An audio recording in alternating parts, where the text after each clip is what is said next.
बारिश में गरीब सास बहू के मटर के पराठे। गरीब बहू माधवी मिट्टी का चूल्हा लगाकर चाय बना रही होती है। तभी उसकी बेटी मुन्नी उसके पास आकर बोलती है, मम्मा मम्मा, चाय पराठा बन गया तो जल्दी से मुझको परस दो ना, ताकि खा करके हम जल्दी से स्कूल चले जाएं। और बारिश का मौसम भी तो हो रहा है। बस बिटिया, जब तक तू जाकर के जुराब पहन ले, मैं चाय बना करके लाती हूँ।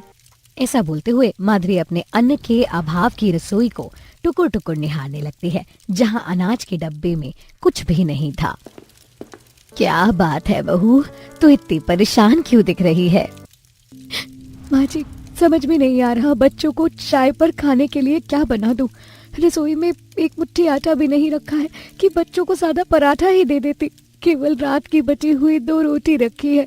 बहू, एक काम कर, तू उसी रोटी को तवे पर सेक कर बच्चों को दे दे। चाय से खा लेंगे और उनका पेट भी भर जाएगा। नहीं तो बासी रोटी बर्बाद हो भी तो जाएगी। तू देख रही है ना, दिवाकर कितनी मेहनत से कमाता है। थोड़े टाइम का कष्ट और काट ले। अब तो फसल भी कटाई में 2 दिन ही बचे हैं। जी माँ जी।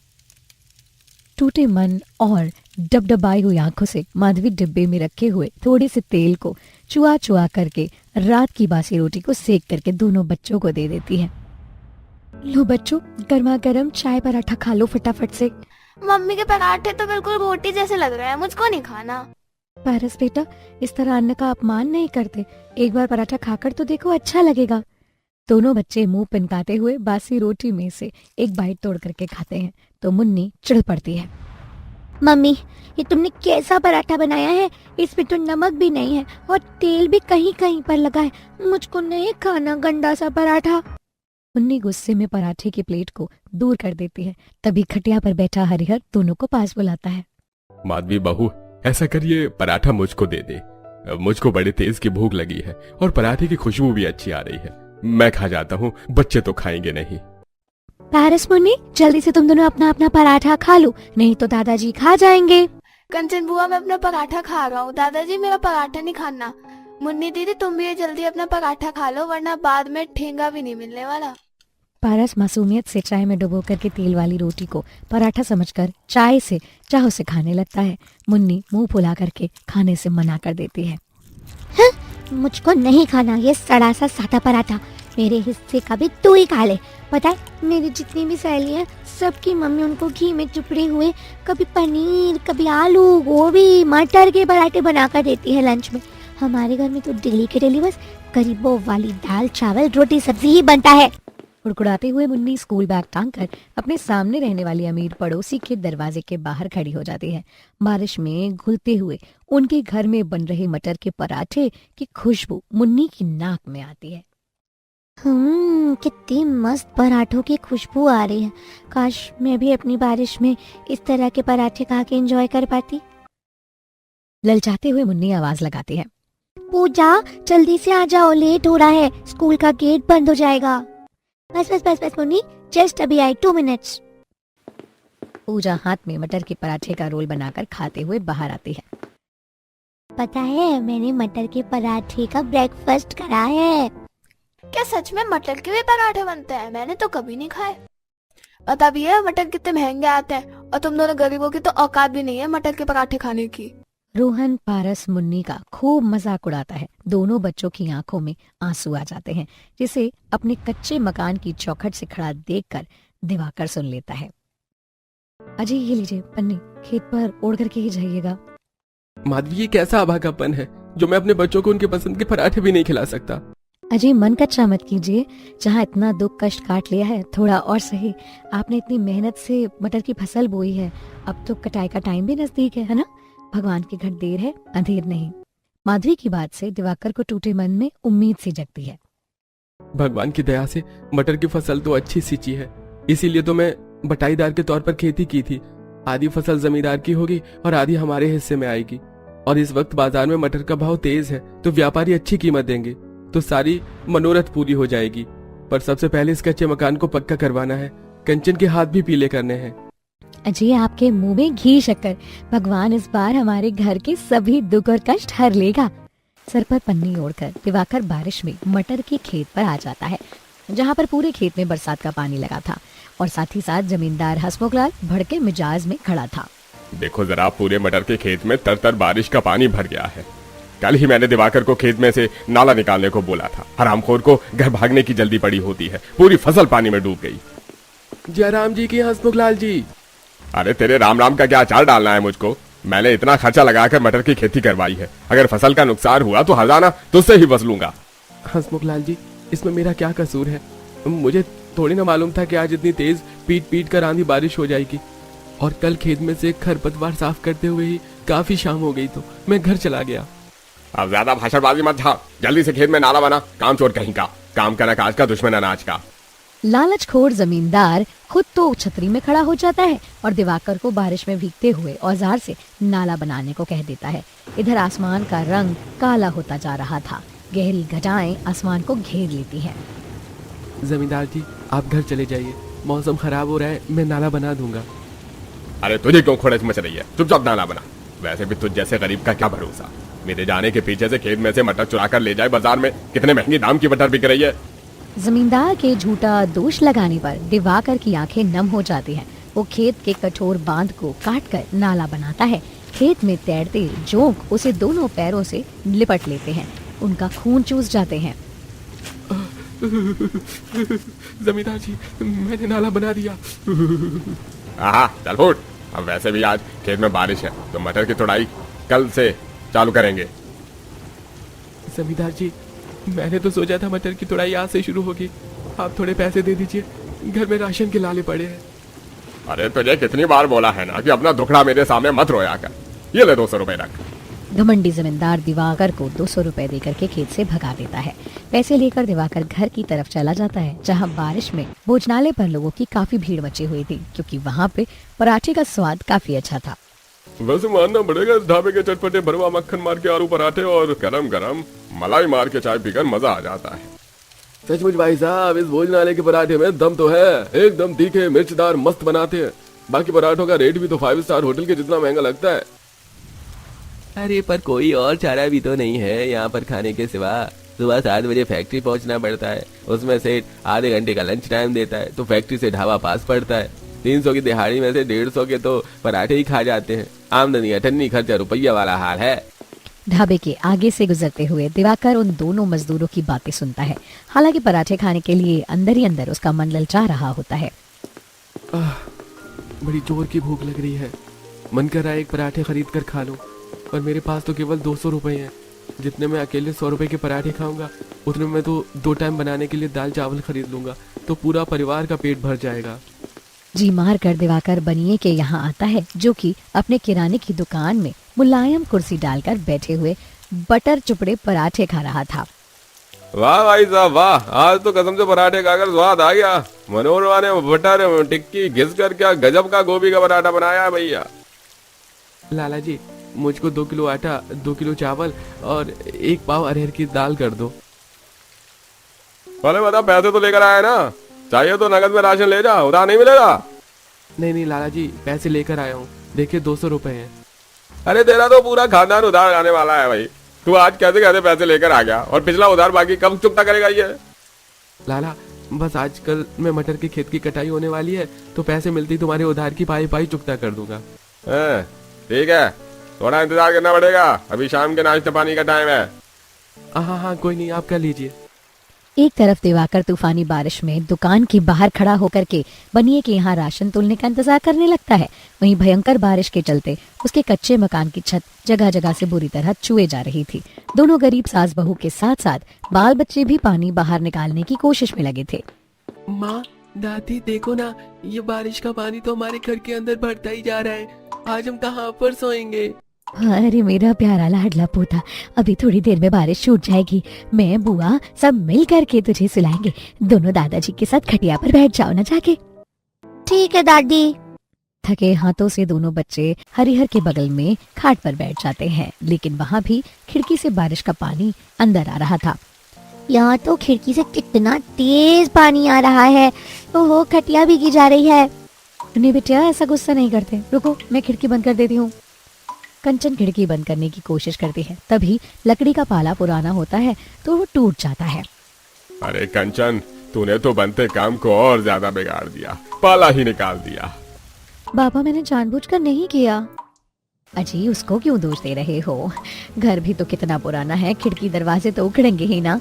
तभी दिवाकर बारिश में तरतर भीगा हुआ राशन लेकर आता है। माधवी थोड़ा आटा दाल चावल लेकर आया हूँ, इसे बना दो, बच्चे भूखे होंगे। अजी घर सूख जाए तो चूल्हा लगाऊं, चौखट भी इतनी नीचे हो गई है, दीवार और छत पर भी प्लास्टर चढ़ाना पड़ेगा, जरूरी है, वरना इस साल बारिश में हमारा कच्चा मकान कहीं ढह ना जाए। चिंता मत करो, कल फसल की तुड़ाई हो जाएगी तो पैसे मिल जाएंगे और फिर परसों ही मकान में मिस्त्री लगवा दूंगा। गरीब परिवार किसी तरह रूखा सूखा खाकर के रात काटता है। अगले दिन तड़के सुबह दिवाकर खेत में जाकर के मटर तोड़ता है। रह रहकर आंधी बारिश शुरू हो जाती है। कुल मिलाकर खेत में से 25 बोरी मटर के निकले हैं। सेठ अब मेरे पैसे दे दीजिए। तभी कंजर जमींदार पैसे देने में आनाकानी करता है। अरे दिवाकर, मैं तुझे पैसे तो नहीं दे पाऊंगा, तू 2 बोरी मटर के ले जा। पर जमींदार जी, इतनी मटर का मैं गरीब क्या करूंगा? इससे थोड़ी ना मेरे गरीब परिवार का खर्चा चलेगा, आप पैसे दे दीजिए। अरे देख, तुझे मटर लेना है तो ले, वरना तेरी मर्जी। जमींदार जी, मेरे गरीब परिवार ने इतने महीने तक पेट काट काट कर गुजारा किया है। इस आस में कि मटर की खेती अच्छी होगी तो आप मुझे 50,000 रुपए देंगे, और आप ऐसे तो के टाइम पर पल्ला झाड़ रहे हैं। अरे तू ऐसे बड़बड़ा रहा है जैसे मैंने तुझे ढेंगा दिखा दिया है। मटर तो दे रहा हूँ ना। टूटे मन से दिवाकर मटर लेकर के घर आ जाता है। अरे दिवाकर बेटा, इतने सारे मटर कहाँ से ले आए? पापा पापा इतने सारे मटर के पराठा बनाने के लिए। ओ बल्ले बल्ले, आज तो हमारे घर में मटर के पराठे बनेंगे, मजे से खाएंगे। चुप करो तुम दोनों बच्चों, जब देखो पराठे पराठे खाने की रट लगाए रहते हो। दोनों बच्चे सहम जाते हैं। दिवाकर फूट फूट कर रोने लगता है। माँ, उस मक्खर जमींदार ने मुझे पैसे नहीं दिए। मैंने इतनी मेहनत से खून पसीना लगाकर उसके खेत में मटर की सिंचाई की थी, पर उसने एक अठन्नी भी नहीं दी। दिवाकर, मैंने तो तुझे पहले ही बोला था कि वो जमींदार किसानों को पैसे देने के मामले में 1 नंबर का मक्खर है। घर की सारी जरूरत तेरी कमाई पर निर्भर थी, कैसे गुजारा चलेगा बेटा? अजी चिंता मत करो, जिस भगवान ने पेट दिया है आहार भी वही देगा। एक दरवाजा बंद किया है तो दूसरा जरूर खुलेगा। वैसे भी अभी सब्जी मंडी में मटर का भाव बहुत महंगा हो रखा है। कल से तू मटर की रेड़ी लगा ले और 2 बोरी मटर बेचकर पूंजी बन जाएगी तो सब्जी बेच लेना। शांति का मटर की रेड़ी लगाने का विचार दिवाकर को पसंद आता है। अगले दिन जब मटर की रेड़ी सजा करके वो बरसात में चलता है तो 4-5 किलो मटर के छिलके खराब हो जाते हैं। जितने का मटर बेचा नहीं उतने का नुकसान हो गया। कोई नहीं माधवी, ऐसा करना, इस मटर के दाने छुड़ाकर आलू दम मटर की सब्जी बना लेना। मम्मी मम्मी, मटर की सब्जी बनाने से अच्छा मटर के पराठे बना लो ना। हमारे पड़ोसी सबके घर में डेली पराठे बनते हैं। मुन्नी को मटर के पराठे खाने की फरमाइश करता देख के अब सबके मन में ललचाहट आ जाते हैं। हाँ बहू, आज मटर के भरवा पराठे ही बना ले। रोज रोज रोटी भात खाकर मेरा भी मन पक गया है। जी ठीक है, आज मैं सबके लिए मटर के पराठे बनाती हूँ। गरीब बहू ऐसा बोलकर सबका दिल तो रख लेती है, लेकिन मन ही मन में संकोच में पड़ जाती है। पराठे कैसे बनाऊंगी? न डालडा है न आटा है। भाभी, मुझे तो पता है आप परेशान होंगी ही होंगी। रसोई में बनाने के लिए आटा रिफाइंड सब तो खत्म है, पर मैंने थोड़े पैसे जोड़े थे, उससे रिफाइंड की आधे किलो की पैकेट ले आती हूँ और आप पड़ोस वाली भाभी से कह के आटा मांग लीजिए। अच्छा ठीक है। माधवी पड़ोसन सरला के पास जाती है और हिचकिचाते हुए आटा मांगती है। सरला बहन, थोड़ा सा आटा चाहिए था, वो बच्चों को पराठे खिलाने थे। आप तो जानते ही हो घर की स्थिति कितनी खराब है। इन्होंने आज रेड़ी लगाना भी चालू किया है। शाम को मटर बेचकर जो पैसे कमा लेंगे तो आटा दे दूंगी। माधवी बहन, कितनी बार कहा है ये छोटी मोटी चीजें मांगने के लिए हिचक मत किया करो। दुख के टाइम में एक पड़ोसी दूसरे के काम नहीं आएगा तो कौन आएगा भला? सरला आटा ला करके माधवी को दे देती है। माधवी आटा लेकर के घर आ जाती है। अब मटर उबालने के लिए चूल्हे पर चढ़ा करके नरम आटा गूंथ लेती है। जल्दी से नरम नरम आटा गूंथ लेती हूँ और फिर मटर का मसाला तैयार कर लूंगी। बहू तू रहने दे, मैं मटर का चटपटा चोखा बना देती हूँ। मटर के पराठे में चटपटा मसाला ही खपता है, तभी स्वाद खिल कर आता है। आटा थोड़ी ना ढीला मारना, और हाँ, मटर के पराठे थोड़े फट जाते हैं बेलने में, इसलिए ध्यान रखना। जी माँ जी। एक तरफ गरीब बहू आटा गूंथती है, वहीं सास चटपटा मटर का मसाला तैयार करती हैं, जिसमें वो खड़ी मिर्च मसाले सिलबट्टे पर पीस करके डाल देती हैं। अब सास लोई तैयार करके मसाला भरती है और बहू नरम नरम मटर के पराठे बना करके सबको खिलाती है और बाहर बूंदाबांदी जारी थी। मम्मी दादी, आपने क्या बेस्ट चटपटे मटर के पराठे बनाकर खिला दिए, मजा आ गया। मम्मी आप दादी आप दोनों ने तो हलवाई वाले अंकल को भी फेल कर दिया, इतने टेस्टी मटर के पराठे बनाए हैं। मस्खरा कहीं का, जब देखो मक्खन लगाता है।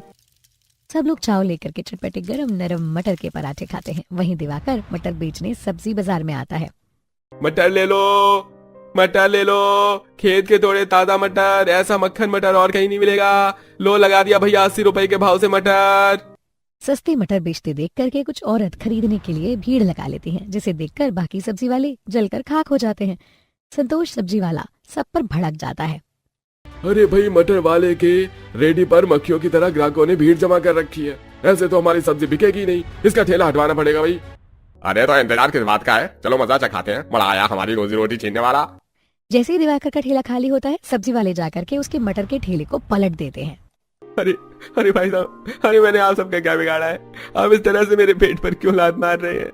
अरे तुझे पता नहीं है इस इलाका हम सब्जी वालों का है, तू कहाँ से आकर जम गया भाई, तब से नोट छापे जा रहे हैं, चल रफू चक्कर हो यहाँ से। बारिश में भीगते रोते हुए दिवाकर सड़क पर गिरे हुए मटर को समेटकर अपना ठेला घर वापस ले आता है और सब कुछ घर वालों को बताता है। ये तो सरासर गलत बात है ना उन सब्जी वालों की, ये तो बहुत ही गलत बात है। गरीब को जीने खाने के लिए मेहनत से कमाने क्यों नहीं देते लोग? मम्मी मेरे पास एक आइडिया है, आप और दादी माँ मटर के चटपटे पराठे बनाकर बेचो, सब्जी बेचने से भी ज्यादा अच्छी बिक्री होगी। गरीब बहू के साथ साथ बाकी सभी को बच्चे की ये राय काफी जचती है। विचार तो अच्छा है, लेकिन इतनी मात्रा में आटा डालडा मसाले रेडी बर्तन चूल्हा सबका जुगाड़ कहाँ से होगा? अरे जब मुझे मटर बेचना ही नहीं है तो रेडी खाली रहेगा, तो तुम और मैं इसी पर मटर के पराठे बेच लेंगे। पूरा गरीब परिवार ही दोनों सास बहू के पराठे का ठेला खुलवाने में सहयोग देता है। जहां कंचन बरसात में लंबी लाइन में लग करके कोटे से गेहूं उठा कर ले आती है, वहीं दोनों नंद भाभी उसे हाथ में चक्की में मिलाकर अच्छे से पीस लेती हैं। शांति बाजार से टीन का चूल्हा ले आती है। अगले दिन दोनों सास बहू मटर के चटपटे पराठे और धनिया लहसुन की चटनी बना करके अच्छे से बोरी ओढ़ के बाजार में बेचने जाती है, जहाँ वो गली मोहल्ले में फेरी मारती है। आइए आइए, गरम गरम स्वादिष्ट चटपटे मटर के करारे पराठे खाइए, 30 रुपए में 2 भरवा पराठे। तभी गरीब सास बहू के मटर के पराठे की खुशबू मोहल्ले के सभी घरों के बच्चों की नाक में पड़ती है और सब पैसे लेकर के मटर के पराठे खरीदने आ जाते हैं। आंटी आंटी, मुझको 30 के 2 चटपटे मटर के पराठे दे दो, और मम्मी ने कहा है चटनी भी साथ में दे देना। हाँ हाँ बेटा, चटनी भी दूंगी साथ में, भर भर के। माधवी बटर टिक्की लगा करके तवे पे मटर के पराठों को गरम गरम करते हैं और चटनी के साथ बच्चों को देती है। आंटी आंटी, 30 रुपए के मटर के पराठे मुझको भी देना। बेटा तुम्हारे लिए ही है, शौक से खाओ। गरीब बहू की बोलचाल में इतनी मिठास भरी हुई थी कि बच्चे उससे मोहित हो जाते हैं, जिससे दोनों गरीब सास बहू के मटर के पराठे पहले दिन ही मोहल्ले में बिक जाते हैं और बचे हुए पराठे को बाजार में जाकर के वो दोनों बेच देती हैं। उनके पराठे बाजार के ग्राहकों को भी खाने में बहुत चटपटे लगते हैं और सस्ते भी लगते हैं। ऐसा स्वादिष्ट खाना पा करके सब लोग खुश हो जाते हैं और इनका भी बहुत मुनाफा होता है, जिससे वो अगले दिन मटर के पराठे बनाने की खपत और बढ़ा देती हैं। इस तरह बारिश के मौसम में कठिनाइयों के पार करके दोनों मटर के पराठे बेच करके काफी मशहूर हो जाती हैं और सफलता कमाती हैं।